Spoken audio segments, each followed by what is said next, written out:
Voilà, le général, l'évangéliste Josué Lokamba qui est en train de venir avec sa merveilleuse tenue. Waouh! La tenue du sport. Oh là, oh là, oh là. Suivez la démonstration. Waouh, waouh, waouh.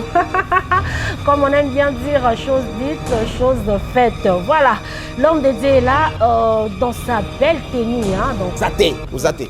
Pour ma bonne pour la gana pété. La salle surtout, la vie Bible n'a pas bien. Na moto ya ko teyanga akomona ko petaye na tomo na lobi na loba ne makasi voilà na loba na makasi ezateni na loba na makasi na kanda na pambi na mi pa na bi nzambo zate moto ya ko teyanga ki o nzambo azali na ko petaye na fani siko na kanda wana subitement na sutuki na za na sepon ndé na keno zo baptême. Qu'est-ce qui s'était passé? Hein? Retour à baptême. Makambe ekomi siko ndenge mususu na niveau mususu kela kotika na magaza ba ndie bazana kisika et neutraliser bango tout parte bobi na pimsa moko yote yo wato so beloko babi bo baby na bakisi na bino abi papa yo kele na yo hein na kena gambela mutote ka ki aoteka balo bilamba batu plein ba wele ngaka présence nga be bu na maka a paniquer. Oh, combien de têtes yote? Voilà, bonjour à vous, aimables téléspectateurs, très chers internautes, les amoureux de cette émission. La caféenne reçoit, en tout cas, je vous salue au nom de notre Seigneur Jésus-Christ de Nazareth. De partout où vous êtes en train de nous suivre en ce moment, vous êtes à Brazzaville, vous êtes à Kinshasa, vous êtes dans tous les continents du monde entier. En tout cas, vous êtes super branchés en train de suivre cette émission. La caféenne reçoit la chaîne Nabino Kitoko Otobeni Bongo www.josué Lokamba TV. Donc Josué Lokamba TV, ok, c'est bon. Voilà, bonjour à vous aimables téléspectateurs, très chers internautes, vous qui êtes les infatigables et amoureux et amoureuses de cette émission. La caféenne reçoit, vous êtes bien également amoureux et amoureuses de cette chaîne de télévision Josué Lokamba TV. Donc abonnez-vous encore massivement, yo osa déjà abonné, yebisa voisin, yebisa voisine, yope à s'abonner parce qu'il y a tellement de meilleures choses dans la chaîne Nabiso Kitoko Otobeni Bongo Josué Lokamba TV.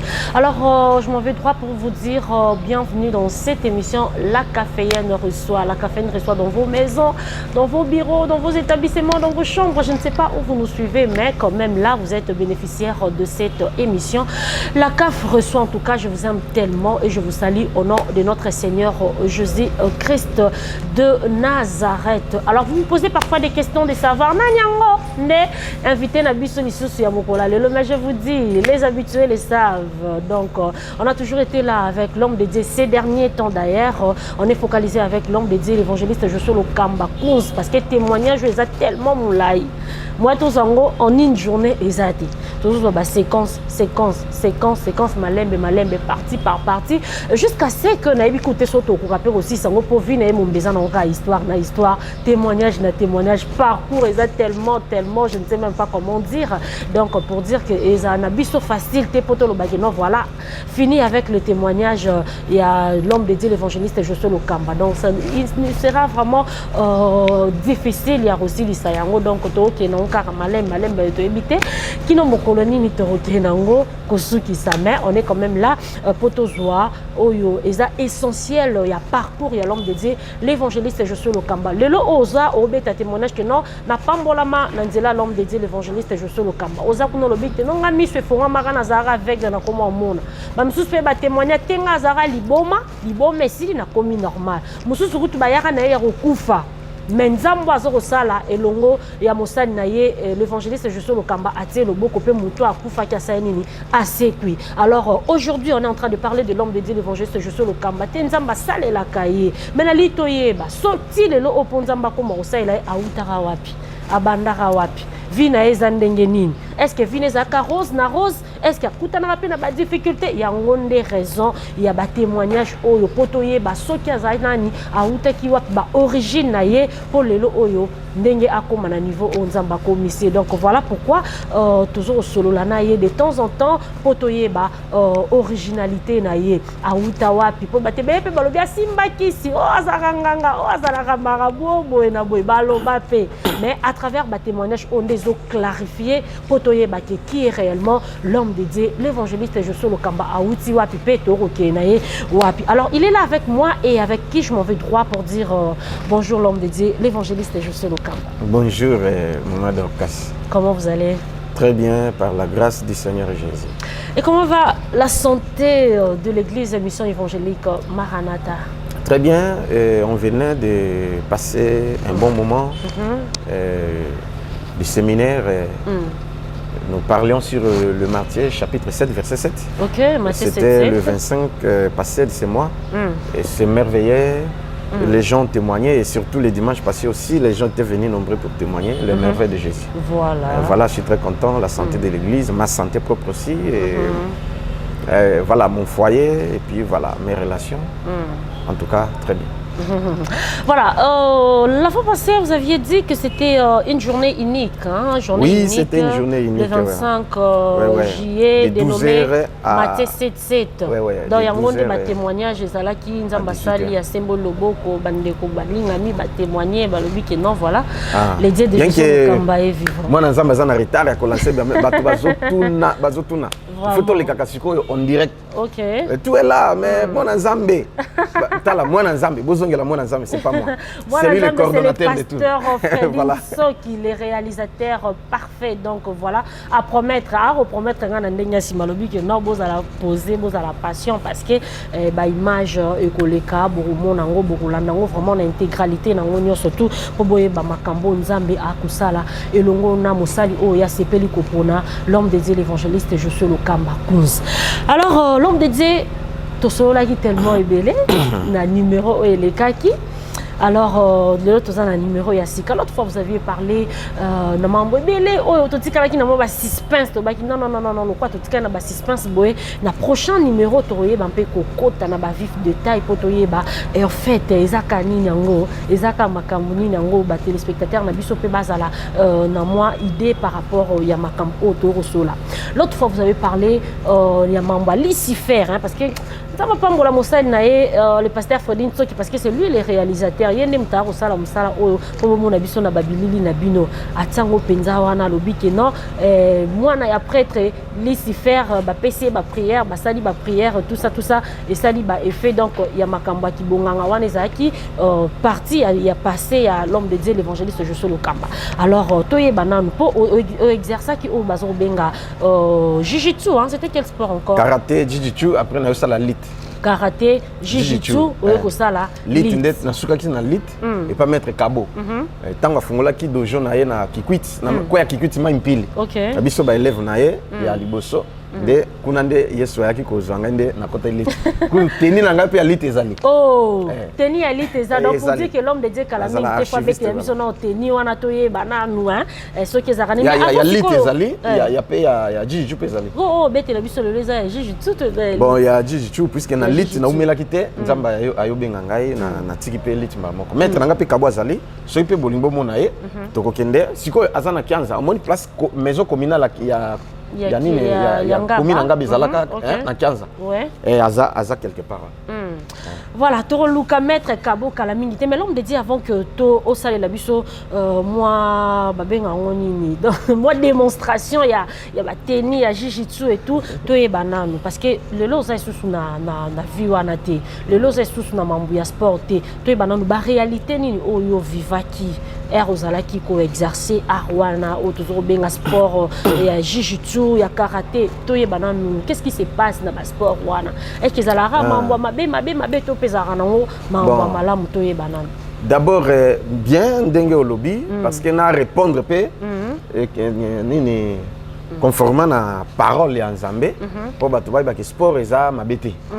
Voilà, na 1 Timothée chapitre 4 verset 8. Non mais on doit les savoir hein, il faut tout temps pour ngai na kanisaka ke non nga kanisaka ke ezalaka mabe 1 Timothée chapitre 4 verset 8 Tangiango 1 Timothée c'est dans le Nouveau Testament. Oui. 1 Timothée chapitre 4 et le verset 8 la Bible nous dit exerce-toi à la piété mi pesa na kibopeto car l'exercice corporel est utile à peu de choses. Oyoki sikoyo abi exercice corporel est utile na peu de choses. Vous comprenez? Voilà. Donc balobi eza utile pour na yo maman to papa to ndeko mwasi to mobali. C'est la Bible hein, Bible sport eza mabete. Voilà. Pour ceux qui te sont verset beaucoup quand même na kana Timothée lobi l'athlète n'est pas couronné ce qui a combattre selon la règle T. Selon le règle. Ainsi de suite. Et puis Bible loba que nous sommes les soldats de Jésus-Christ. Les soldats za moto au passé ba formation ba sport makamu tout et ndo bimi soda. Biso beto za ba soda na Yesu. Mais sport na biso ce que ça le sport et zalité pona que no beta kabato mata na ring soko za sportif c'est pourquoi aux hommes que ba sportif mingi bazale au tozana contact na bango donner comme de près ceux qui ont bondeli pona yo il faut comme champion preuve ezali na vu que mona zama zana ba image a balancer au mona boxeur au qui to bondeli pona ye azo beta ba kao na ndenga jeté ti abimi champion du Congo vous comprenez à 2 reprises organisation msupeto sala makala mingi tawa bah ya africaine. Il y a des boxeurs, il y a des abimi champion. Vous comprenez ce que mais voilà. Et plus et autres, voilà, c'est ça. Pour dire que ce qui sport, matin na ring, bétande na ring, ou gagne bongo, et na loku manzambe, c'est pas un péché. Mais oh, biso to salaki, nga salaki sport te, na sens que na gagne bongo. Na salaki sport kaka ke, bon, na école primaire, 3e primaire, na koti dojo. Il y a karaté, combo il y a maître, combo il y a Erol, Yaya Erol, hein. Comme on est Erol maître, on va maître Erol ou Yaya Erol. Voilà. Après, nous ne pas maître Mogodi. Voilà. On a qu'un karaté. On a banni 3e primaire. Bon, nous avons côté qui pour nazalai kubunda mingi, hein, banné maternelle ti. Grand frère, Penzo Yanga, père à son âme, comme on est Moïse. Ndé, yemutaki ko kokot sangay na sport rango ya karaté. Alinde na yoko tananga sport ya karaté na ye na et pas sango yemoko pe sportif. Petit frère à sango. Azali pe maître. Alors ce qui souvent azoya kawana na paroisse, tout ça la paix après aller na kyoko taper sous na nini ndé na paroisse ti na komi maître. Vous comprenez ce que des fois nanga sotuni sango, des fois mona nonine. Ah bien, tu castes un bagarre. Voilà, parce que ce qui n'a bundi mouké, c'est 5 fois. Et tous les jours, c'est comme ça. Ou n'a bundi 10 fois par jour, 7 fois. Donc, même temps, on a zalaka na mouké, n'a que classe, maman comme on l'a litoy. Voilà la première primaire. Au so que classe ko bunda te, yo so ko bundi au moins no beto. Na yoki. Vraiment. Au moins quand ndenge tomati na jeep et classe, dès que tozo kita. Bagarre. Donc, on a évité ceux qui sont à la canine. Bon, ben, millimona quoi. Si vous kolongwa na paroisse, na ye awa. L'invitation malheureusement ou heureusement, à l'époque, ils allaient prendre heureusement, na komi na ngaba, na okuta dojo ya jijichu na lupango. Ba kickback, ba bende, ba nini. Et puis, biso awa dojo jijichu. Et pas mettre paille, direction frigo. Na coin, il y a lobo. Et pas mettre paille. Dojo, il y a karaté. Au moins, c'est parce que mettre paille, paix à son âme. Et à Koufa, mettre paille, tout moulumba, on a comme on a. Et il y a personne qui mettre. Et puis, dojo, il y a karaté. Mais il y a qui se consomment. Donc, on a un lobo, on a sakanate. Et surtout, pas d'habitude, on a 10 garçons. Tous les 10 garçons sont sportifs. Si vous n'avez pas bangala na ba mekakate atoza maître atoza nani kunande ko mekate ko sambo voilà au sambo voilà c'est comme ça mais ma bemi ndeza la ki mingi pour la nini to iba kinzambe te yo sali sport moi na boudin azoleka obengie ko betete lo bazo benga bakuluna mais ya biso kuluna être sportif bon bakuluna lelo baza ba sportif te baza ba inapte pour na beti plaisir kuluna bon voilà vraiment bazaba kuluna bazaba sportif te bon bolimbise na la vérité OK on va revenir avec ça eza Kinshasa na totambola ka ndenge na ndenge tam sunota mwanga moko tam sunota la frère mais na butu obima boye kuluna babimelio na machette so salaire bakati okufi bolanda na batevi. Il faut se défendre. Alors soki na sala ka sport thème ici na kufa. Pour musana biso za kende kinsenso, kende okona pona boy, kende kinga sani, kende mbinza partout tozokende. Na okutana ba mbiska de ke inattendu ba bimira na machette bakata yo. Babotolo nyo soza nango bakindi. Voilà. Na ndeki pe nzambe asungi apesa ke mwa mayela ngwana no beta bango nyoso na spona se défendre depuis na kena ngai. Wana na oli sumte. Ata mutokite ata ilambe batena. Wana na oli sumte. Te wana se défendre. Wana se défendre na. Voilà. Eza na sumu kite mais. Te na sumu kite mais siko soki na mitiki esili do ba ke so beto mbata kotoyo. Pesa le pe tambo mutaya katio lichette na mututa. Pesa siko kotoyo kingo akata. Siko kufika. Wana contredit maloba nzambe te. Te na lobi boye. Omani nzambi faut koyeba elobeli na ye. OK. Voilà, c'est-à-dire ce moninga tumulio. Fandanye. Bata litama pesa koto, c'était quoi? Eh bon, c'est bouki o mine. On peut se faire sur bata mususu. Yango siko tozoloba. Attention na bato bilobela. La parole de il faut interpréter ndenge zali. Que yonde ngoza do kasi boy.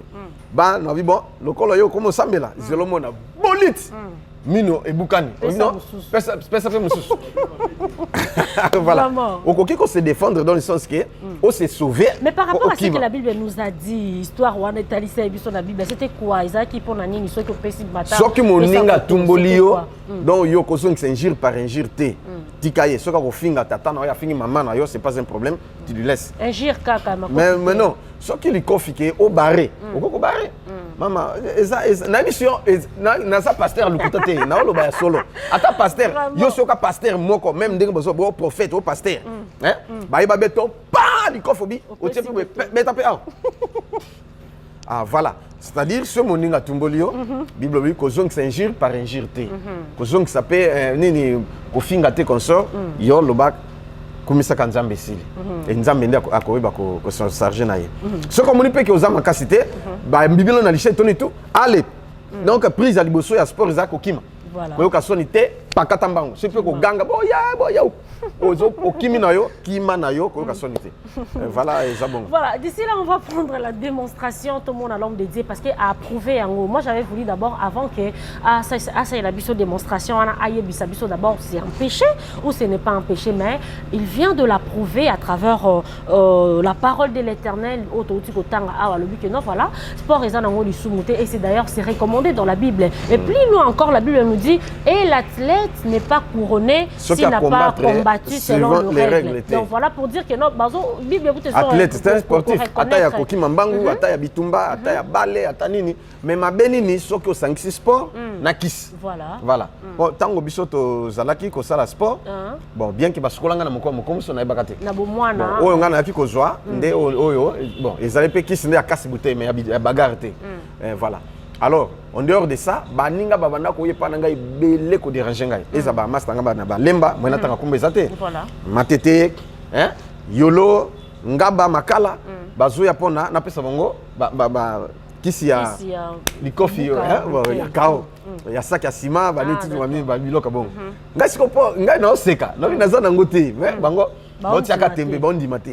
Voilà, c'est comme ça que tokozala to fandi to sala entraînement tam suna tongo ti esili to sukoli siko mia siko yo maître o vandi moeto ke botola ezate to beta muto oyiba ezate tam to fandi wana colère siko eza muto alekate mona boudin na ba boudin na ba nino ye wana okomi yo yaka combien ota katelanga ya boy pesanga 3 gâteaux pesi pesa payer pesa ye pesa ye bo bandi kolia yesu ka telemi pesa monde yo tango yo limo abandole lale abando kenda olela bon moi le connaît pesa mawa vraiment passe na motema mais ti ana ko za décision non ba melo samela na zu décision bité non ça mabe non conscience nanga bando reprochinga ke te boité non ça mabe bien au senga ndenge zali ko kena réabis au telemi au checker moi ba receveur toni tout.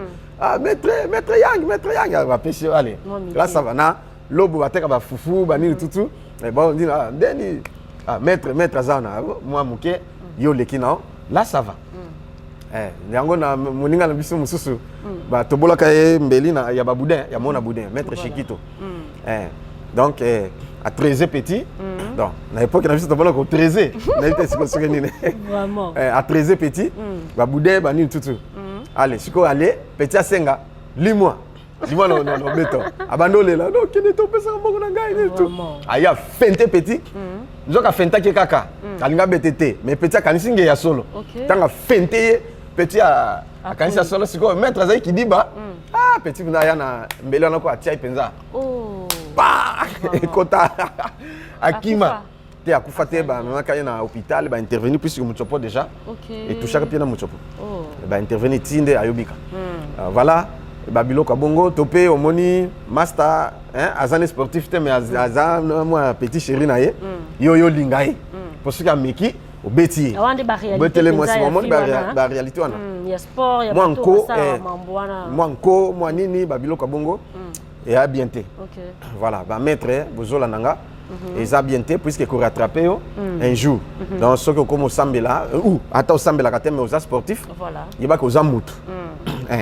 mais nous avons appelé quand même makasi pour na osala sport mutu pas za makasi a sali sporté mais a BTP sportif pour na mona ibele a sala na sporté mais a meki boye mutu a sala sporté a BTP sportif makasi voilà pour na kolobake ezate pour na makasi na yo kozwa ya mutu eza pour na makasi te ezani nzamene mutu apesaka voilà et donc on a quoi voilà merci beaucoup très cher internaute j'ose bien mais na senga bolimbisi na nyoso na tout lele pas dans la salle oui tant on a bongwani oui oh na betaka ah bon ba mususu na ebité ba mususu déjà na beti akei na garçon moko na buka kamino na mususu na buka maboko ba nini tout bon siko ya kenda ngape na kende mais soko landinga peut-être landinga kino maître yanga betaka ngato na betaka lekina to nini voilà olimbisa ngana bono kipete omoni ba maître mususu bakipaka hein omona muta sportif te to aza mwasi to ni te ngana bando kipete ozala papa ozala mama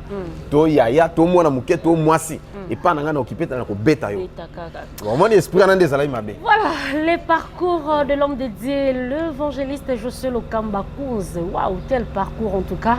L'homme de Dieu azara sportif na sport abandé ko sala mambo mabe auto senga bolimbisi et ngape nazo mekampe ko amplifier encore pour dire Soroza Holanda émission oyo yebi que l'homme de Dieu beta kayo hein pas qui sportif mais quand na nkoloté à l'époque a beta kayo abuka kayo mina tobola kayo liso sala kayo mabe en tout cas asengi bolimbisi Jésus-Christ est mort de Jésus Salimbisa qui m'a dit que le roi azaka mutu so rotika na rando kotika na mutema mabe obi que non voilà sala ranga mabe tout ça au kanga na mutema en tout cas aujourd'hui l'occasion est là asengi bolimbisa lobi vraiment moto nyoso to ya sala ki mabe bolimbisa trouver une place dans vos cœurs au pardonner soka botola kambo soka sala kanini tout ça aujourd'hui il demande pardon à toutes ces personnes. Président Nasser moko na yolo azana poto. OK. Aibinga na beta soki leki na yesu nini tango alandi a benginga a mettre banda oye pa na biso. C'est en oye basu kombone.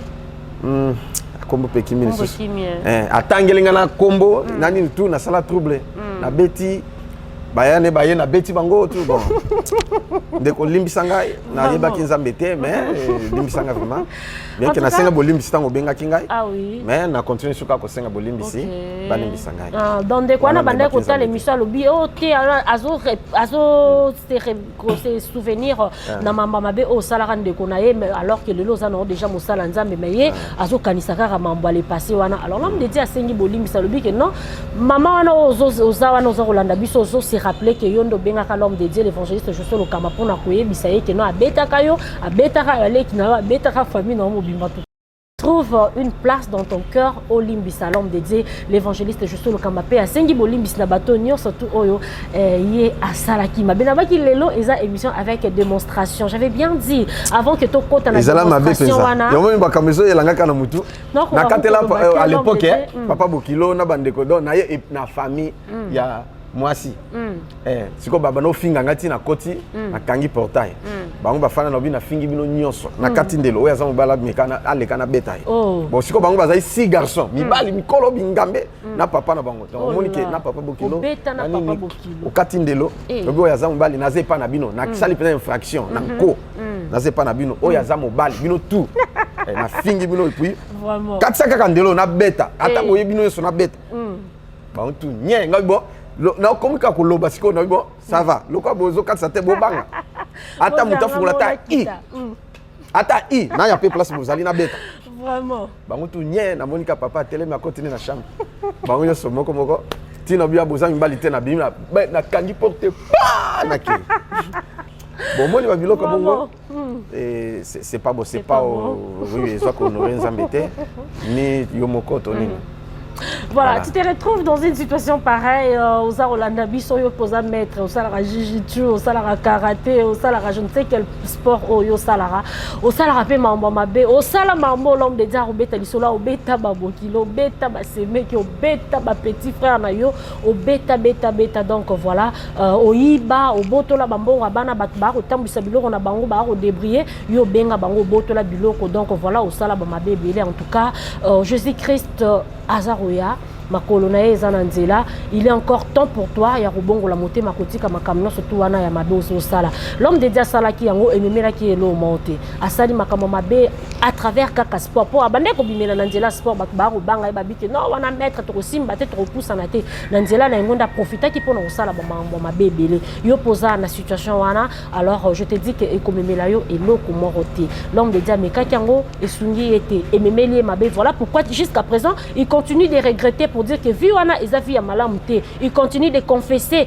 il demande même pardon na bateau na surtout oye a offensa qui pour na koloba kedan eza eloko ya malamute. Alors yo za na ba situation wana le moment est là en tout cas trouver refuge pas ya nzambe bongo la moté matika makamune surtout ya mabe wana oza kusala. J'étais en train de dire que na baki lelo émission ça avec démonstration l'homme de Dieu a prouvé bisa lobi que non ko ça la sport eza na ngo lisumuté eza na ngo mabete mais eko comme mabe er toujours associé ngo pe na ba makambo ya mabe.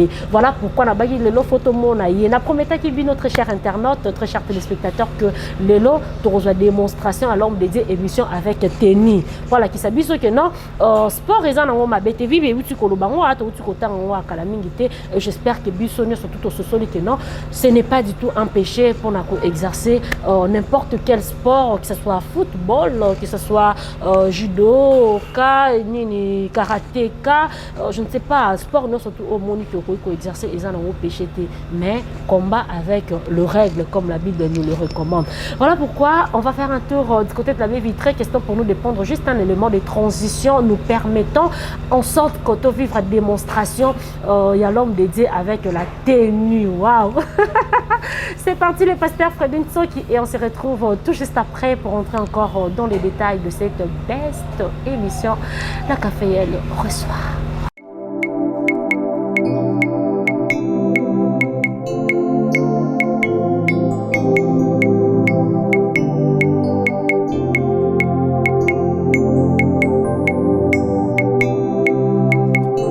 Wafako mulopwe, wafako mulunda,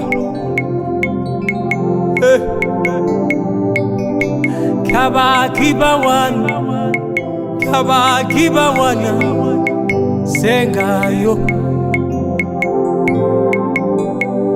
iya ulonge nebi ukeno, iya tatayo, sengayo. Mafwindi bakuyuke wile zawa moto sengayo tuka ulonge yo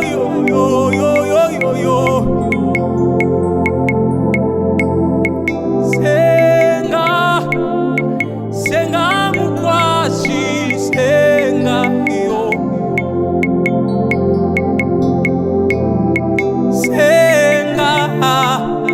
senga mukwashi senga yo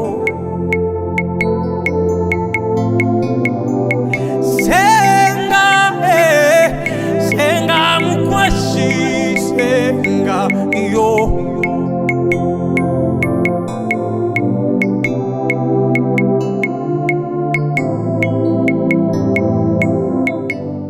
Maître yo anazo bongama.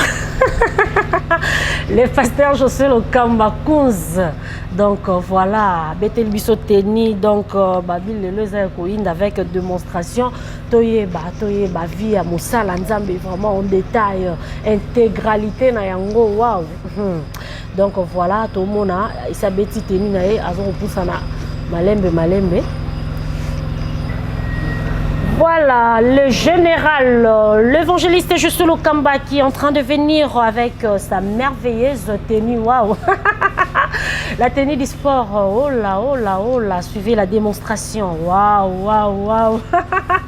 Comme on aime bien dire, chose dite, chose faite. Voilà, l'homme de Dieu est là dans sa belle tenue. Hein, donc voilà, l'évangéliste Josué Lokamba, le bas qui n'a bu non, fait au sali, to la kaki, fait au copis, n'a pas qui le les a démonstration, tout le monde a vraiment.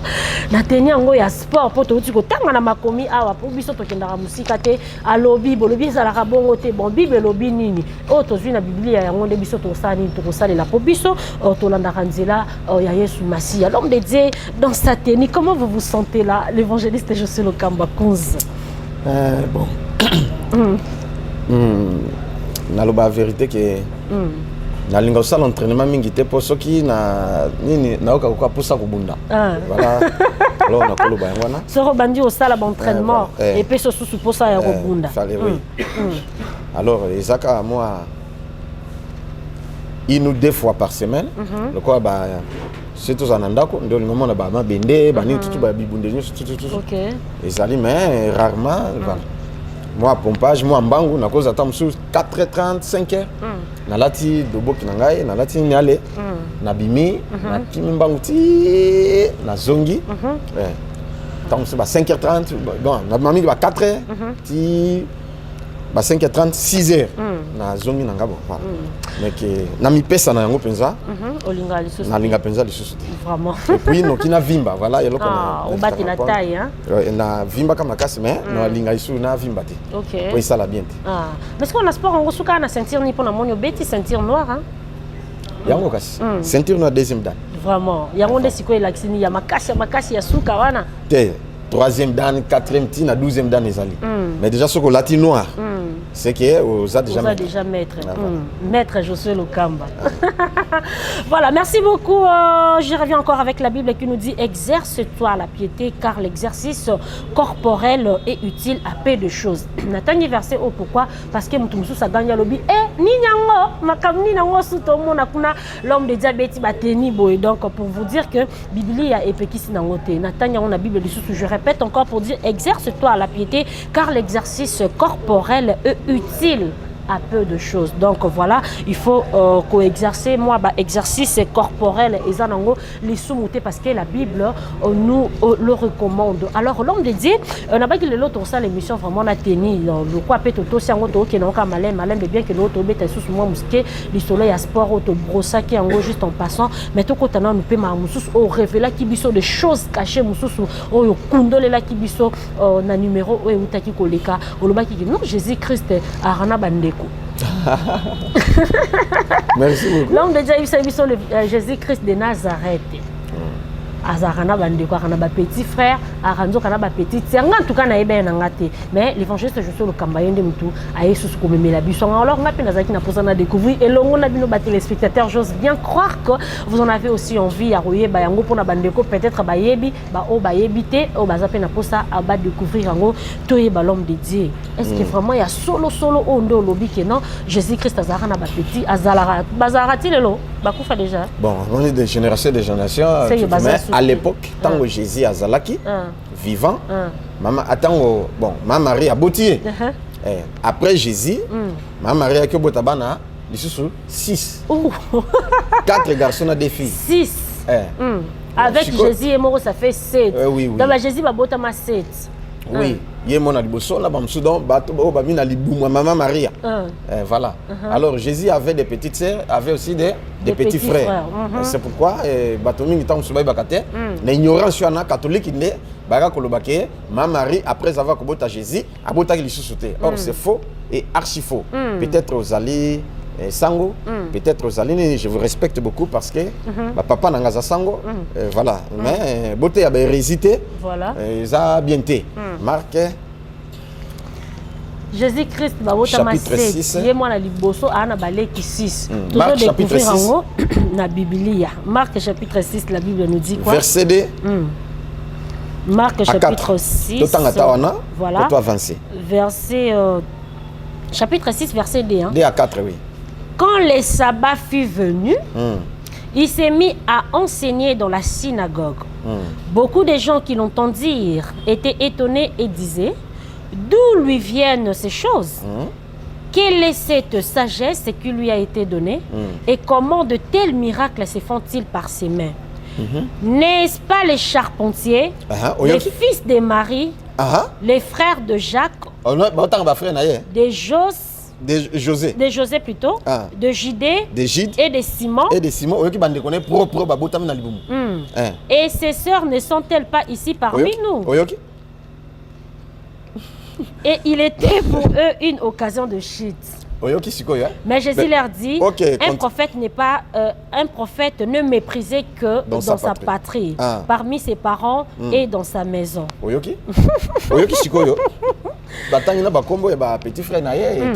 Donc bateau ba yebi Jésus ndenga bota mwana Maria mwana Joseph siko ba yebi ki atanga te azana il est très atanga te akende classe te mais on kaka un certain jour Jésus envoyé na synagogue bandi ko te ya sagesse extraordinaire intelligence moko sakante ba miracle mais mon auto yebi n'est-ce pas les fils d'abord n'est-ce pas les charpentiers n'est-ce pas les charpentiers les fils de Marie voilà bah ça peut ba charpentier ko Jacques de José, de Gide et de Simon. Ce sont ses petits frères biologiques.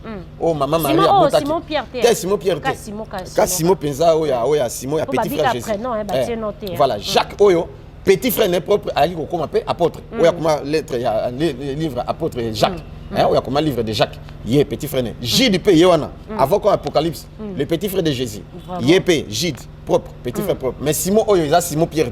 Simon, petit frère, et na José. Voilà, vous comprenez? Mais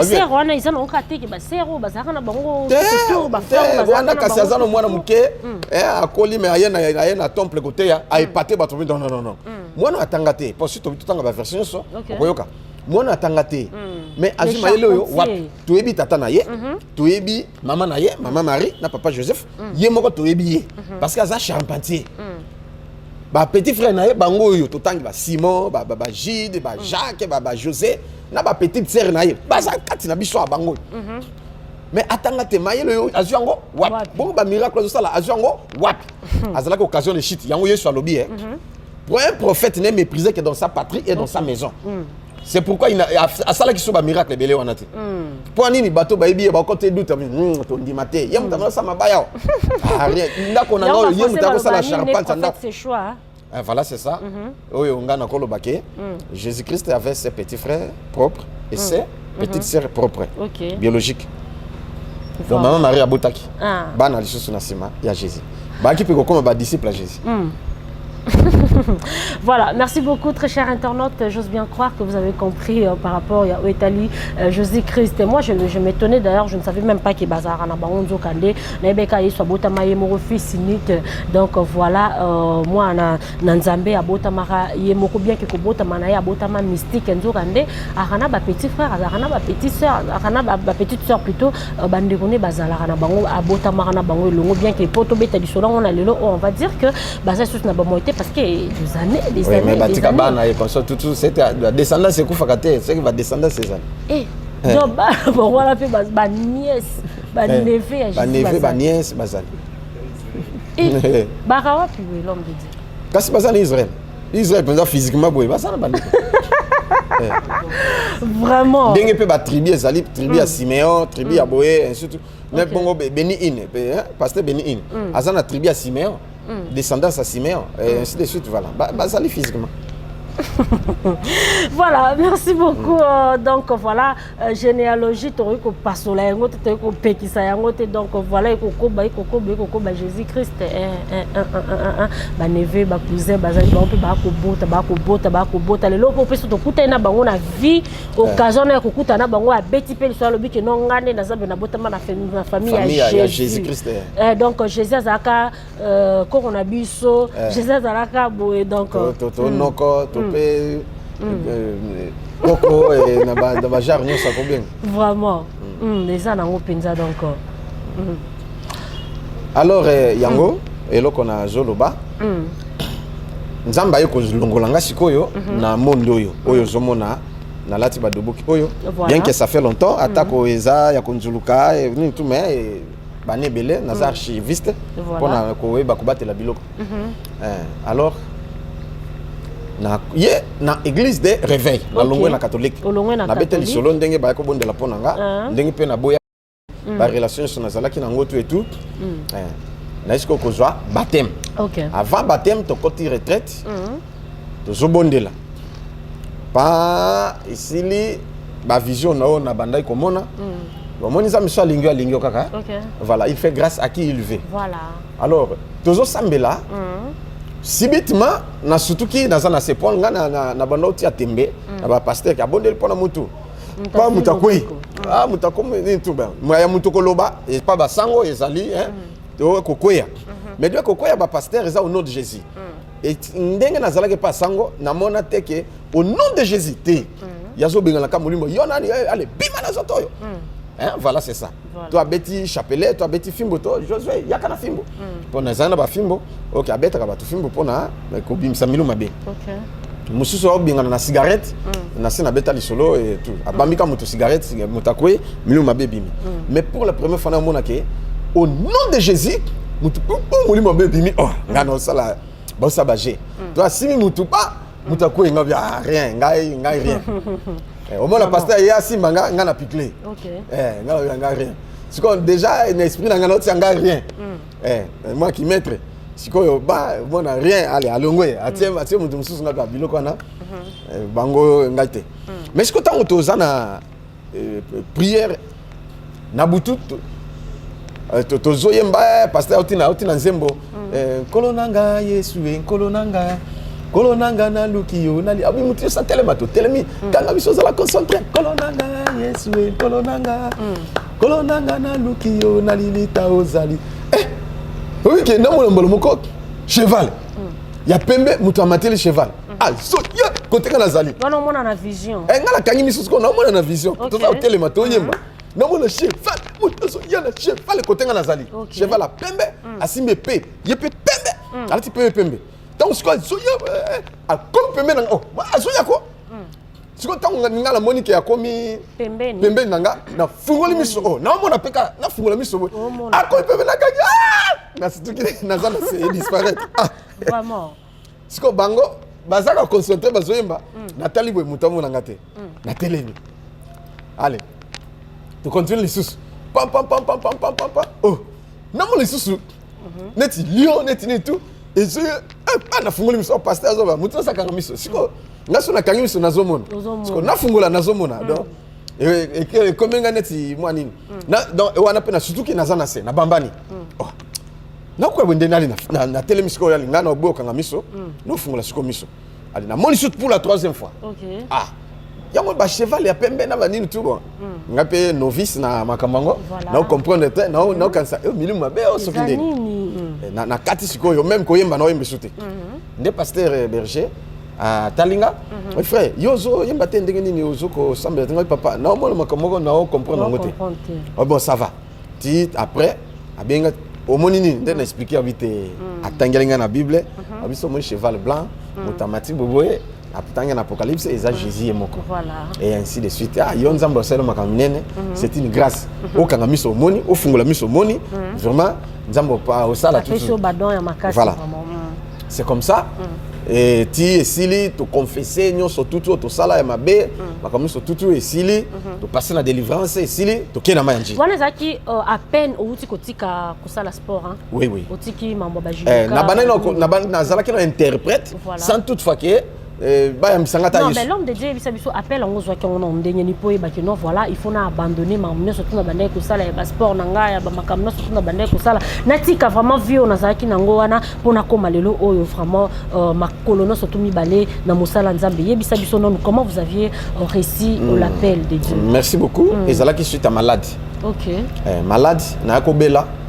Bon, na iba kité suite à malade ngo mais ezalaka nzela onzamba salaki pona na ndimela ye nazonga paroisse te voilà mais na fungoli parenthèse pona loba no oyo et puis na loba avant nini puisque ezama comme susu oyo na sauter voilà pour avancer mais du moins ce que eza utile ya koloba yango d'accord alors malade nde moto tungisa kingai malade ya mutu donc impossible insupportable na sali nyonso rien baminga na ba chinois et le côté na ba hôpital nyonso le côté na Saint-Adrien pas basango rien pas prière rien baminga pas maman moko boye na soki na salisaka bokoko bakatanga banzoloko awa pona nini rien na ba kisi musoko tia na zolo et le côté sinusite c'est plus que sinusite pour sinusite batumso on kobe la sinusite aux otambola no pe tonini mais oana na biti mutu na dengue degré moko ki talaka ndenga na zalaki me na fandi na zolela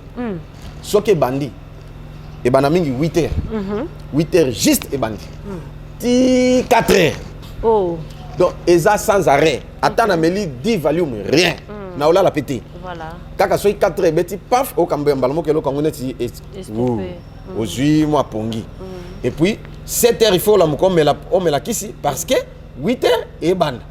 Yo anticipé ngo mais ata sali bongo rien. Et simba kad. Alors dans salaki na séance été na zoko na raisonner. Voilà c'est ça parce que tant on a moni pas seleki er na uti paroisse pas seleki na yaki na mbongo na mwa biloko bani tout bon maman azui mbongo bon lokola séjourner ça un mois. Bon mbongo pe na simsa kikaye abi bon maman leki pas maman déjà ça kufa mbongo comme ça ngana débrouiller bénéfice to vivre comme ça capital na yo et ça la garder tant lingozo ngane na pesio au sali au zongi bon problème ezate maman pe a jupe a ote kana 15 ans pembe na bobila hôpital bobila pembe ni parce que banda komoko zaka pas ba vieux teams bon na mona pe viengo ici c'était to pe bateka ou quoi mais wana azoteka ba fille mafuta tozoli apé tout ça va nalo mona ke eza nango normal eza problème té mais ton on compte pe sport nanga tout mais dis-moi et comment ke ngonga ngo ekoki pona nazonga mbongo izate mama kui na mbongo na capitale edindi moi pe nazonga ezate ata un franc ezate allez la personne continue dans sport siko et on peut s'en être souci na bon awa na utanga te ngai 5e na passé 6e non sukaka awa au moins siko na comme raisonner ngo bia soy boye na sala nini siko mbonga tiki na zonga izate siko na benga père tuna sala nini au moins siko na comme na équation alors papa pe aye sango aye akiti na maison diocésaine na bango abenginga na kepe kuna na sali des jours tokutani pe na nini na ba mamelo ba ibinga ba sœur césarienne ba sœur Marceline tout ensemble tout sololi ici ay bon naye pona na zoyo to zonga ngai problème ezate papa nandimi na ngai ondimi ko zonga na sango ay bon to zonga dati bon ngai ça va tango na zongi koto mama a loué mutuka pona to kende bandundu abi to sala 2 semaines bon na mwenga 2 semaines na toko kende après tozongi a date na bisa okeko to avion tozongi na sango tango toke kuna to sali 2 mois mutu ke kufa sali 2 mois date ya sango ya kokende ekoki eleki aye alukanga rien oh ba voyage mutu ke kufa kuna nzela nde sango asani ni azongi oh ti to kembi kuna na bandundu ti to yokoma sango sa zonga après atindi billet na mama moko mais et wana biyo yango tant mama nga yo ya kutike na osambela déjà voilà alors nde na banda place yango oyo na bongo la motema nde suite à maladie wana sœur Monique Mafuta azalaka en diagonale na biso na sœur mama Micheline Mutunzambi mama Micheline nani Mutunzambi OK voilà bango mibale bato bayaka kote ya ngai sœur menani Monique Mafuta yazalaka en diagonale na biso asambela kuna même ayende yena mama Micheline bakanga te oya bakanga ezali sœur Monique Mafuta siko baye bango mibale baya kote ya ngai tango ba komi ba pesi pe mbote ngala vai na séance été ya manga na ba kickback ezalaki wana na vandi sikoyo na zalaki sikoyo comme pesa neti kanda na malade na kotanga te tout dans na monde déjà que na komi trop nerveux et puis na ole la kutu ba koti le quoi cérémonie kazali na likokuma bonjour frère Freddy wana frère Freddy bonjour frère Freddy bonjour oh to ye pana to solo na ibozo bakiti bazui bavandi to sambela basambela esili bavando te yangai siko tango baote yanga compliqué bango na poser bango ba question ka na Bible ba ko quitter na position ba ko quitter vraiment ngai bon siko bote nga bino bobi na bino kuté lokote ote ba question na yo oya okuta na pasteur na biso a répondre voilà ya liboso deuxième chose bi ndenge pozo bela so kuta na pasteur na biso a bon répondre obika na kindeki na objectif mi balé c'est-à-dire na bika et puis na poser ba question na nga vraiment journée ote ka lelo na poko ah ça va OK merci na oya et si na soir pe na ye quand ndenge na zalaki na lati jean mais na tie look à la folie voilà na nini pantalon na pasol ba nini tout talaka na suki na nga ya Bobby Brown o ya tengama boye na nzela aw et wana na vimba makasi na yepe batianga kombo ya maître Yang 6 pona ko vimba na vimba ka makasi pina zalaka na souplicité ya osakanate OK voilà kapona tous en église ce qui est zalaka ni na nga to ba démonstration ba kata ba nini tout voilà. Avec la permission de l'homme de Dieu, le pasteur Fredin Soki. Alors, na comme une église, bon, bah mbinga pe ba 26. Donc, avant tant que protocole au zwanga na porte. Pour na ame mangana yo vanda. Mbala moko pasteur béni azoteya. Tanga talibu ngana zoko ta protocole liboso na ngana sima. Ah bien frère, yo comme mon frère Josué. Yo moto kota frère comme mon frère Josué, comme notre frère Dité. Ah. Donc eloko etikaka yango na ke. OK. Aibi comme na ndenge nini? Comme no. À partir ya wana ndé comme échanger. Abi nzamba lo bananga comme no frère Josué. Okoza musali anza munene. Comme notre frère Dité, comme no frère nini frère Josué. Au sel anza makasi comme ça. Na seki. Na bien nga. Na kebe na vandi. A continuer le matin. Comment on va mentir pesa. Sikoti après prière, ndé na kutani na ye.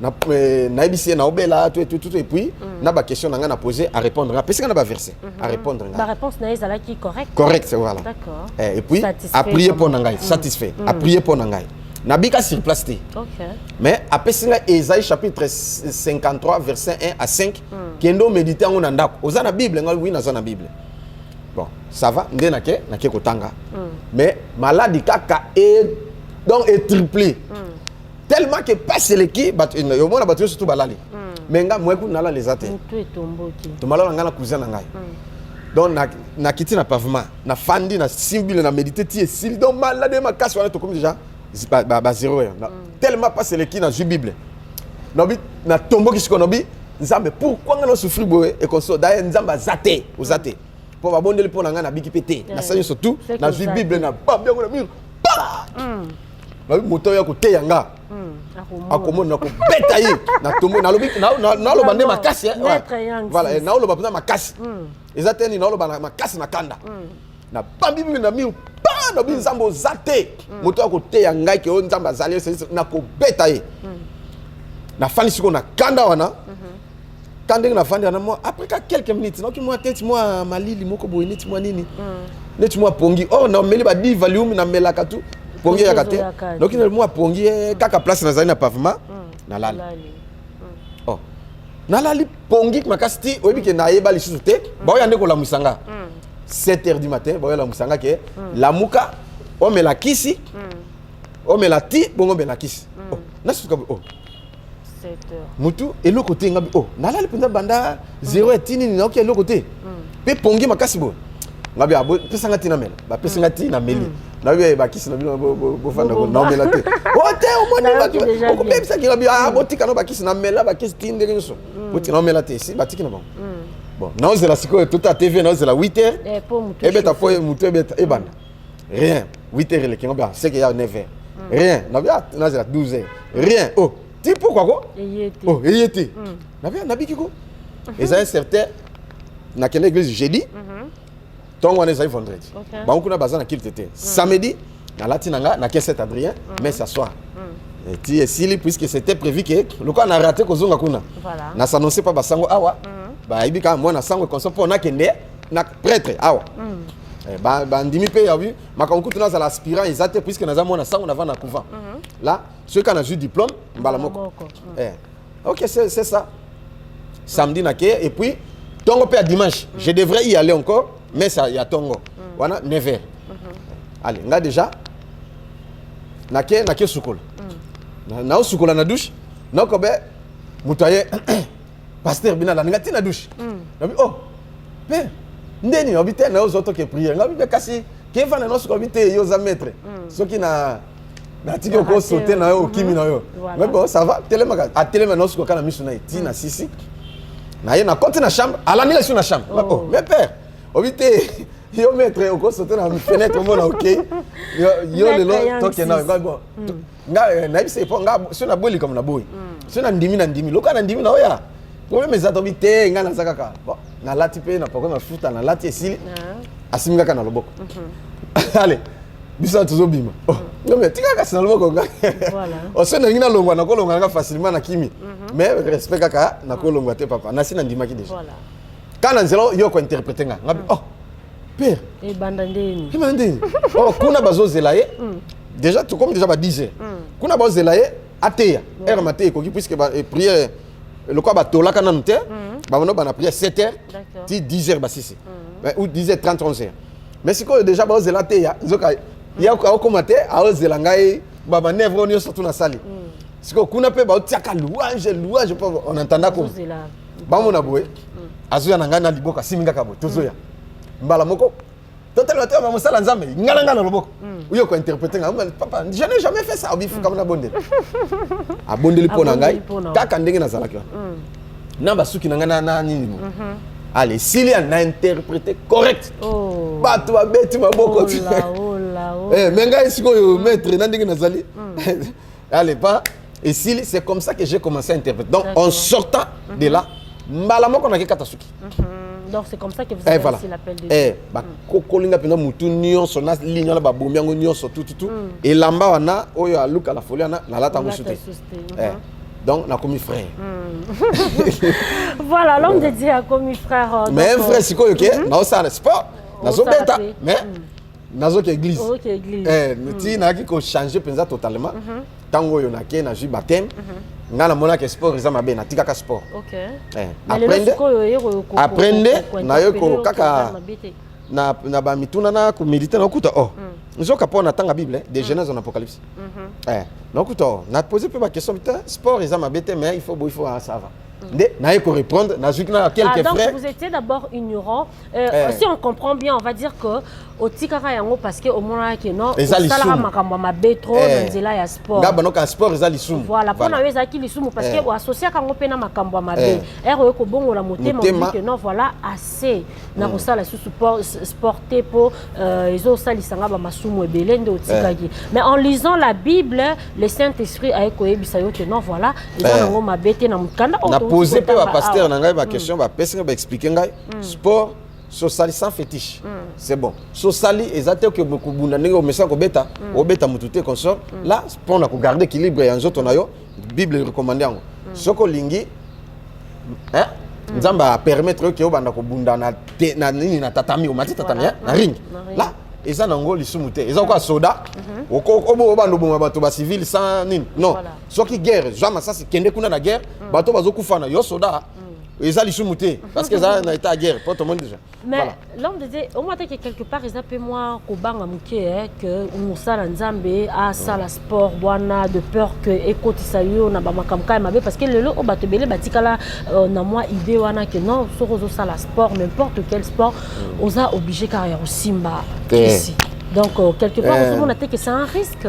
Bon et ça un risque té parce que batunde ezoko ba musala nzambe soupe au moni musala nzambe simba kisi. Hein? Ausa ba miraka kisi ba nini to abandaki bien makisi simba kisi toyebi bango bazana Kinshasa ebele. Soupe ko tanga comme to ko tanga boyebi pe bango. Au moins siko. Siko poni baba ngi nzambe te. Donc eloko na lobi ke soko sali sport sans fétiche eza mabete. So sali sport non pono beta ka mwasi na yo, to po beta ka bano beta ka batu. Non, wana mabe. Mais soki o sali sport pona équilibre ya nzoto na yo, c'est bon.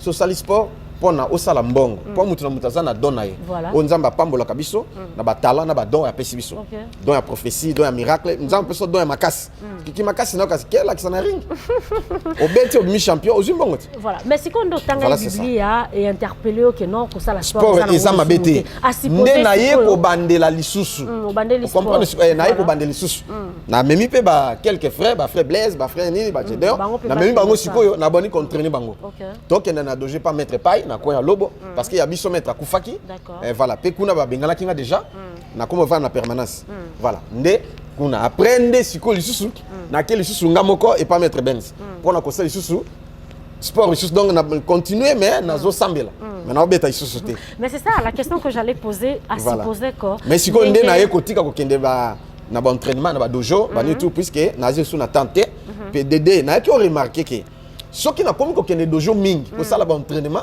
et ko posa ko bunda ezoyaka et au moins la mutako ça likambo ata mwasi na ndako to nini donc no mo tout sur la bête mbata akwe et puis lui se vimbi tout isalanga mabe vraiment monique bien té voilà ti na yo décision na bité mais vona saka na ndako ma muke isili pour équilibre nzoto mais ya ko kenisu na ba dojo Tony a été nangai pour ça au bunda.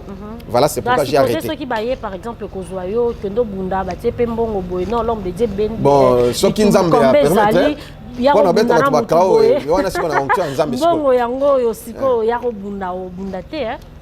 Te, nyoso tutu na kanzambi. Ah, otuna. Na okenete pour na mbongo. Voilà, mais ko bunda ce qui nous va permettre. Mais je pense pas qu'il va permettre puisque rang social on a occupé, na tâche on a occupé, voilà. Et si mbaté bon mon abino bana nangai, papa matinari. Vraiment. Mais la Bible même nous le dit, tout est permis mais tout n'est pas utile. Voilà, tout est permis, tout n'est pas utile. Voilà. Pour moi. Et ça est déjà inutile. Et ça est inutile. Mais nanda kukaka. Nanda kukaka ndé moi nzoto ko chauffer. Na lati de boki nanga tout msto mangana mama na bana. Allez. Bango pe balati bas.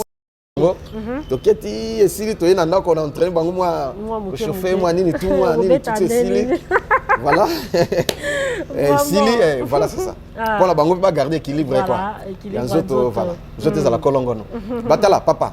Obi makamso kotiola okomona mabe mais tango bela attention hein ba courbature ba rhumatisme médecin tango recommander ondo bando sala mais makamna zolo ba ko bate azamo pagano na mo pagano te nazama un vrai chrétien qui craint Dieu mais je te dis ce qui est vrai exerce-toi voilà atana ndako kimakata mbango hein moi pompage moi ni nous sala et kosunga yo mona ki ba courbature ba rhumatisme ba tension ba nini pour permettre makila et circuler bien au moté maoni tout au bel yangote nzamba pessibiso sagesse alobi ne détruis pas ton corps hein? Celui qui ton corps c'est le temple de Dieu celui qui détruit le temple de Dieu le détruira alors tu risques de détruire ton corps et Dieu va te détruire. Voilà, merci beaucoup yo Betty Samili Bako lobi que non ndeli na moni mosala nzambe Betty batenia modèle a boye vraiment alinga kimisa biso toni na reprendre TV otoni donc voilà pour vous dire que non c'est très important nous devons exercer un peu les exercices corporels et ça du père important kanda lobi awa oh bomo naka pour avec ces tensions au sala sport au sala raté le moroté nini tout au sala té yo fandika wana yo maladie zoya et ça la avantage nango to sala ranga pe ana mo mabunze bandi ko vimba na ki osala ta moi exercice ya moi ya nzoto ka rapport et permettre que na garder pe bonne forme mais en tout cas et souninga pe l'homme de Dieu l'évangéliste Joshua Lokamba alors ebike batebele ba pesi ba témoignage o ngai na landa ki ka émission ya pamba ya témoignage ya pamba azui lobiko émission kaka ya pamba ngana tiki masumu na tiki makama mabe na ebite l'homme de Dieu est-ce que je vois qui peut ba témoignage ya bande comme susu o ba benga ki pour dire qu'en suivant les témoignages de l'homme de Dieu l'évangéliste Joshua Lokamba ponga ba komelenga na ndenge nanga alors je ne sais pas ceux qui de ton côté aussi ba benga ki ba lobi que non voilà na Roland émission na yo et sunginga topé et zo sunganga te yebisa ba téléspectateurs ba landa témoignage. Merci beaucoup ba téléspectateurs ba témoignage José Belé voilà ba to ba bengi to bondeli nzamba sali ba témoigner ba mso le papa uzalaka wapi ngavité ezata ya nzambe nzambe atindaka bana na ye pona bolamu pe ya bana na ye voilà on est des frères on est des sœurs des frères et sœurs kati na Yesu to sungana nzamba ko pambola eloko na koloba ezali boye soko bengi ngai ba numéro na ngai ngwana ozinga te comme message na kota ba retraite tamsu na zoteya tamsu pe na zana service netibo to ça l'émission ba pareil zakuna okoko benga na oyamba to lobi ayamba na téléphone tete na yamba mais soko benga ozinga te s'il vous plaît okomika message ke ngai mututel na zana pays boye na zana besoin to solo na ko répondre yo et puis toko solo la nzamba osala ba mususu pe to bondeli une fois deux fois abikité voilà mais to répondre sur prière nzambe abikisi voilà kolemba teka une fois lembi ba mususu pe ka mbala moko pe abiki et on avance voilà c'est ça aimons-nous les uns les autres et nzambe akoyeba ko mais j'avais appris que ça mon repère bande ko landaka émission awa mon côté basé belé bon ba Canada États-Unis et Europe et zana basango 4 oh ba bongo limité ma 4 ça ba bongo limité ma batiki maramba be bande ko sala balongwe na couvent to basande te bona balongwe na couvent ba boki sango oh na ba mususu pe o baza azasango mais ah moi na biso en tout cas to sali pe prière nzambe pas sali mais azasango voilà. Voilà, donc tout ça évangile ensemble équipé mututé. Voilà. Bon, il y a des imams, tokutana bango, bamsu ba bengi, ba mualim, ba musulman, bamsu ba kansenga ndenga naza musulman. Et atanga bengi nga obi assalamu alaikum, ngapena malekum salam. Oh. Na maximum accent. Accent. Et abi ndeni yo musulman komi siko yo mutu na biso komi. Komi kunande. Kunande nini tungabite. Je n'ai jamais été musulman, mais ce sont des positions de prière. Donc, comment musulman à cause il y a tâche il y a tâche ils a prière. Ah oui, ils a prière, position à prière. À genoux, les visages contre terre. Oh Abraham salaki, oh Jésus-Christ a salaki. À genoux, position contre terre, les visages contre terre. Au telema, au tambola, au vanda. Mais je suis éclairé. Il y a un pasteur qui a dit Sambela, Nzambe, il faut la position mi balai debout ou à genoux. La Bible était ou quoi? La Bible toujours tu as plusieurs sortes de positions de prière, même qu'au fanda. Bon Moïse avanda qui na libanga avandi. Avandi à vanda vandi. Alors ça la prière, récite les alliés. La prière faite assise. Assise, c'est la prière aussi, mais il était devant Dieu. À genoux, les visages contre terre, à genoux, les mains levées, et ainsi de suite, debout, et ainsi de suite, mains levées par terre. Comment prier? Quand enseignement sur les positions de prière. D'accord. Voilà, ce sont les positions de prière. Et ça dit que tashoyo na nika kango po elongwa. Mais le kola peka yozo nika elongwa. Koto pozo fuka makaka elongi na sec. Donc moi ici là exacté. Oko ke luka ba dermatologue ba komelo. Dermatologue aussi ça ndenge ni nata yako bisaka ke tika ko fuka. Siko ngano fu na tika fuka ndenge ni. Po ba genou nanga yango yo. Vraiment. Na oka isu pas cité. Bon limisi. Ba genou. Voilà. Et comment peut noir? Ah on peut comme noir. Attends na fuka na béton, na fuka na ciment, na fuka na biscuit soko na fuka maka. Ba genou na oka pas cité et comme ça. Siko yo dermatologue pour ba jeunesse là tika ko fuka. Siko est nautique. Donc voilà, c'est vraiment difficile pour oko banoka na position na robond de la kota elongi na mabele, donc ils a vraiment moi pas pour tâche wana lo bande comme sous batala ki on babi ah teli to moni pasteur je suis le kamana tâche ah ouais est-ce que ça musulman, est-ce que ça mutu ya magie noire, est-ce que ça mutu ya ba qui si toi ça mutu lo lenga ni na tâche wana. Je dis souvent ceci, la réponse c'est à cause de la prière. Soki mutu obenga magicien, magie noire, magie rouge, au charlatan, au nini tout comme ça, au kiti singa. Vraiment. Ah oui oui. Donc au kiti singa parce que nazo délivré, magie nanga isa nzambe. C'est plus la plus haute magie, c'est Jésus-Christ. Loge l'équipe à loge nyo sur le monde. Et c'est Jésus. Oui non bolanda ka témoin j'étais bon kitiste. Ba benga Jésus qu'on est pas le grand maître. Ce qu'on gagne na ye, il s'est incarné au moi. Galates chapitre 2 verset 20. J'étais crucifié avec Christ. Et si moi je vis, ce n'est plus moi qui vis, c'est Christ qui vit en moi. Amen. N'habitez sur là. Si Christ est avec moi, bagazé ba indien, natambola. Na olbeta ba témoin je. Qui la côté kana bagazé ba indien bazana kiska et neutraliser bango tout. Partez bobi, na bimsa mo yote, yo awate osombe lokote. Babi beaucoup bo baby na bakisi na bino. Abi papa, yo kene na yo. Vraiment. Hein? Na kena gambela mutote ka ki aote ka balo abilamba bato plein ba wele. Ngaka présence nga be bou, na maka a paniquer. Oh combien de tête yote o bébé similo konanga ndenge ni lokisale boy ozomona siko basiko yo benga on naza féticheur c'est ko kitinga na kumina rana bango doyo za likolo penza au-dessus de tout parce que j'ai un Dieu dans Jean chapitre 4 verset 4 abi que celui qui est en moi est plus fort que celui qui est dans le monde. Alléluia. Ah yo benga magicien au kitinga ya on bande maman musabeli boma azana Europe vraiment tu vois il ka kaibi mutu wango te toni to ozanganga ozaboya obi abani mena ko finga koloko abino batapoto bozana bino sans pideur bon respect nimo ba pasteur te afingi tinga mama makambo solo beso contrôler na contrôler ke bana ba kisi na bino bani tout ozamuta ba kisi bani tout bon merci beaucoup maman nzamba pambola yo nzamba ola kisa soki ngana na kisi uyo ozanere ndeto lo babo di bomba penza ki di bomba déclaré na laquelle mabete nzamba frappé et comment vous avez appris cela?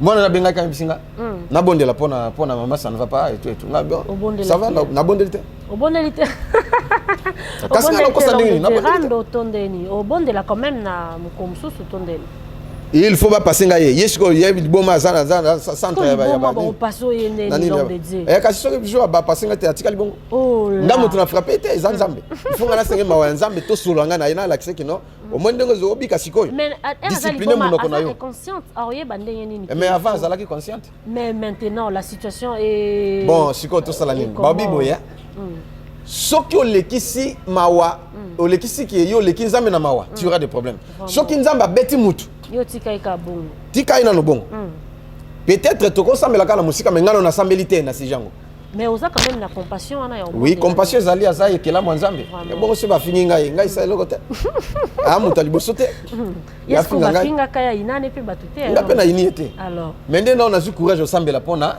sujet na yete naza sincère na kosaka batute ke na bondeli te na kosaka na bondeli te tango ba benga na bi na ko bondela non na bondeli on rassurer quand même frère po yo so lobi okokisaka mais non na bondeli te soki na bondeli na sengele mawa na nzambe nzamba limbisa et tout voilà ce qui peut nini voilà et ça ba sala nzambe mususu akeka avec asala émission aleki asalinga benga batapoto aza magicien azabo ye nganga nini tout ndana petite activité abeta toi mwana na kufi ye moko par terre tout ce qu'il fait l'autre ayo c'est na bolimbisi et jusqu'à présent et l'autre pesi mbesute il y a un problème avec Dieu je suis sincère devant Dieu mes mains sont blanches et mon cœur est blanc na zakananga na problème te niki sinini yosko OK combattre moto ba combattre arrêter au côté na zone rouge ya nzambe voilà c'est ça il faut éviter d'autres choses vraiment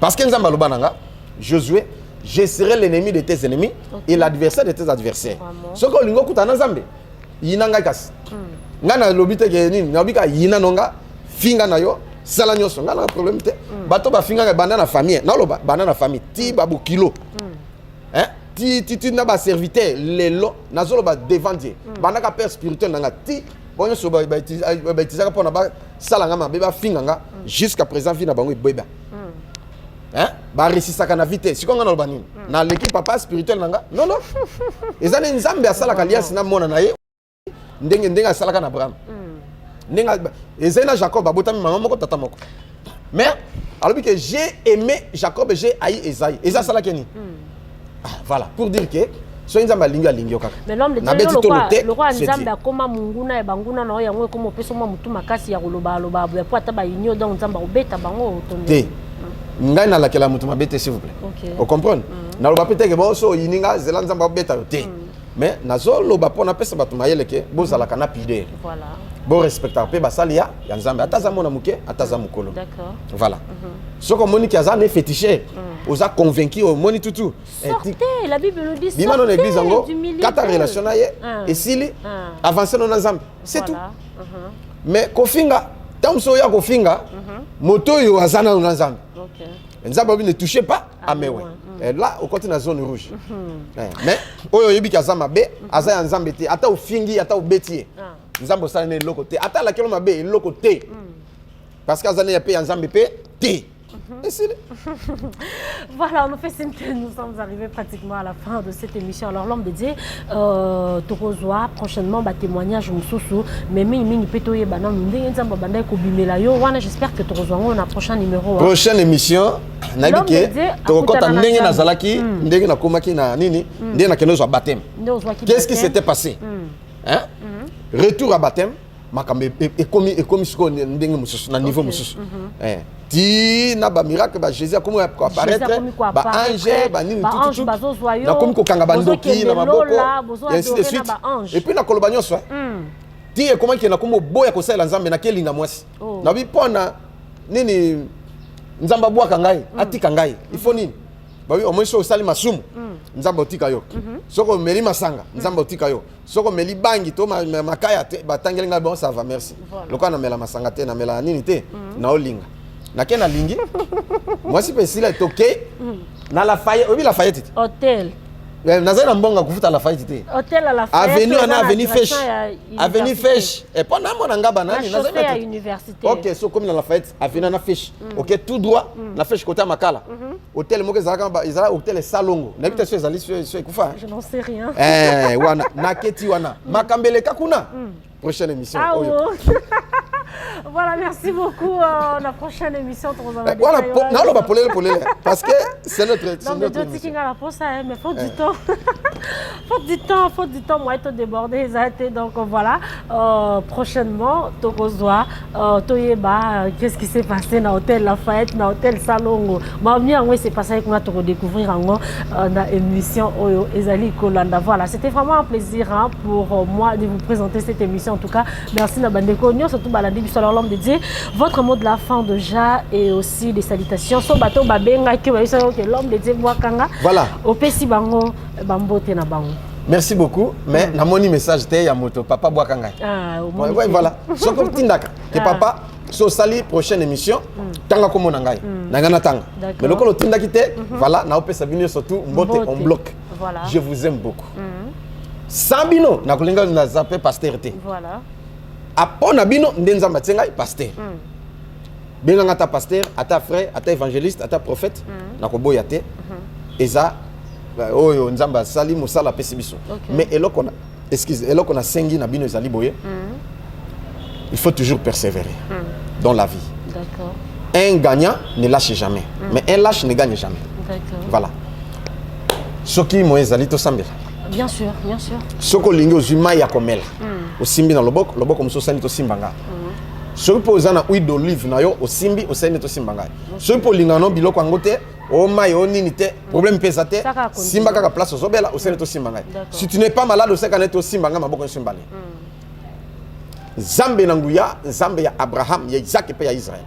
Papa otindi ngai na te sang malam, na témoigner Seigneur sincèrement devant toi et devant ton Esprit Saint, devant tes anges. Au sala quelque chose na bon nyos balandinga, même na rediffusion, va vivre miracle au nom de Jésus.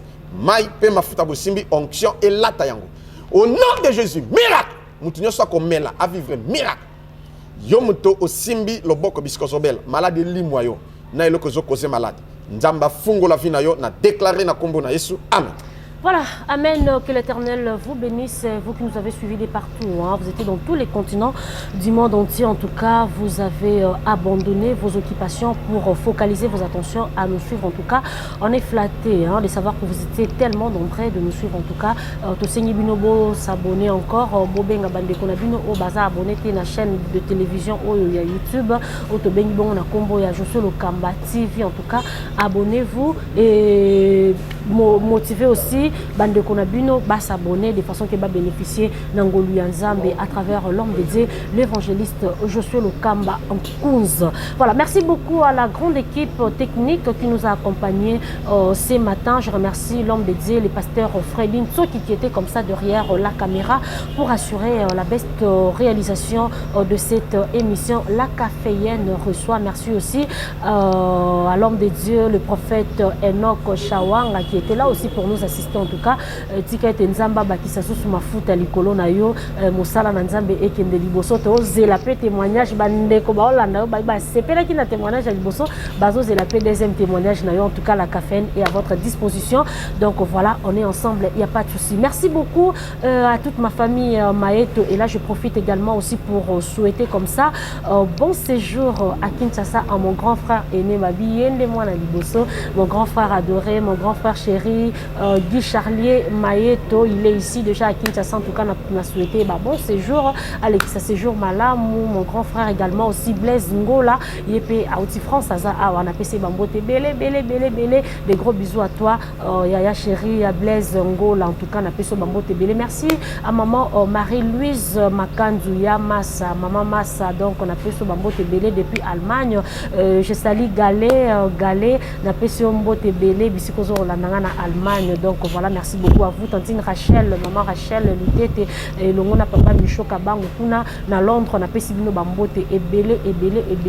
Yann Lutete, des gros bisous à toi. Dorcas Lutete, des gros bisous à toi.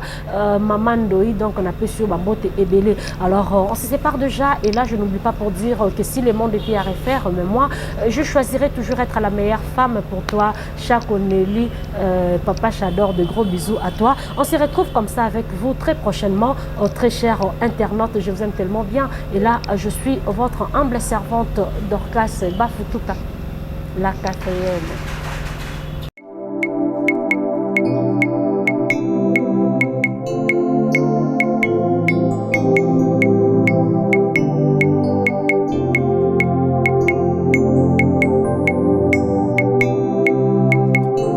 wafako mulopwe wafako mulunda